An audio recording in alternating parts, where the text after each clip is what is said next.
कामिका 81 व्रत कथा। कुंती पुत्र धर्मराज युधिष्ठिर कहने लगे कि हे भगवान, आषाढ़ शुक्ल देवशयनी 81 तथा चतुर्मास महत्व मैंने भली प्रकार से सुना। अब आप कृपा करके श्रवण किशन 81 का क्या नाम है सो बताइए।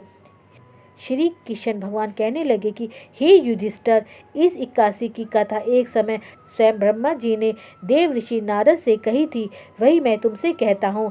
नारद जी ने ब्रह्मा जी से पूछा था कि हे पितामह, श्रवण मास के किशन पक्ष की 81 की कथा सुनने की मेरी इच्छा है। उसका क्या नाम है, क्या विधि है, उसका क्या महत्व है, सो कृपा करके कहिए। नारद जी के ये वचन सुनकर ब्रह्मा जी ने कहा कि हे नारद, लोकों के हित के लिए तुमने बहुत सुंदर प्रश्न किया है। श्रवण मास के किशन 81 का नाम कामिका 81 है। उसके सुनने मात्र से वाजपेयी यज्ञ का फल मिलता है।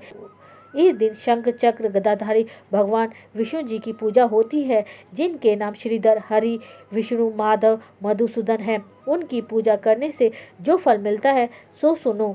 जो फल गंगा, काशी, नैमिषारण्य और पुष्कर स्नान से मिलता है, वही भगवान विष्णु जी की पूजा से मिलता है। जो फल सूर्य व चंद्र ग्रहण पर कुरुक्षेत्र और काशी में स्नान करने से मिलता है, समुद्र वन सहित पृथ्वी दान करने से, सिंह राशि के बृहस्पति में गोदावरी और गंडिका नदी में स्नान से प्राप्त होता है, वही भगवान विष्णु जी की पूजन से मिलता है। जो मनुष्य श्रवण मास में भगवान की पूजा करते हैं, उसे देवता, गंधर्व और सूर्य सभी आदि पूजित हो जाते हैं। अतः पापों से डरने वाले मनुष्य को कामिका 81 का व्रत और भगवान विष्णु जी की पूजा अश्व में जरूर करनी चाहिए। पाप रूपी कीचड़ में फंसे हुए, सांसारिक रूपी समुद्र में डूबे हुए मनुष्य के लिए इस 81 का व्रत और भगवान विष्णु जी की पूजा अत्यंत आवश्यक है। इससे बढ़कर पापों से नाश का कोई उपाय नहीं है।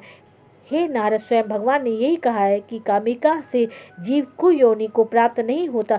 जो मनुष्य इस 81 के दिन भक्ति पूर्वक तुलसीधर भगवान विष्णु को अर्पित करते हैं, वह इस संसार के समस्त पापों से दूर हो जाते हैं। भगवान